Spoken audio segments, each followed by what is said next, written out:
আজ অনেক দিন পর মনে হচ্ছে জীবনে অনেক মানুষ আসলো, আবার শীতের কুয়াশার মতো হারিয়েও গেল। কিন্তু কেউ আমাকে আমার মতো করে বুঝলো না।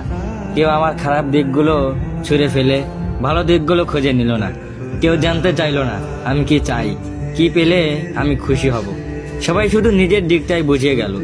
আমার মনের চিৎকার কারো কানে বাজেনি। কেউ কখনো এই শক্ত খোলস ভেঙে নরম আমিটাকে খুঁজে নেয়নি। এমন না যে আমার জীবনে খুব বেশি মানুষ আসেনি, অনেকেই এসেছে, শুধু থাকেনি কেউ। মানুষ এসেছে, পাশে বসেছে, বিশ্বাস গড়ে তুলেছে, আশ্বাস দিয়েছে আজীবন থেকে যাওয়া। তবে দিনের শেষে আমি কাউকে পাইনি আমার পাশে। সময়ের সাথে সাথে সবাই বদলে গিয়েছে। চলে যাওয়ার সময় কারো মনে আমার জন্য বিন্দু মাত্র মায়া লাগেনি। প্রয়োজনে কাছে এসেছিল, আর প্রয়োজন শেষে মেঘের মতো ভেসে চলে গিয়েছে বহুদূরে। আমার মাথায় হাত রেখে কেউ দুঃখ ভাগাভাগি করতে চায়নি কখনো। আমার চোখের কোণের জল দেখে কারো বুক কেঁপে ওঠেনি।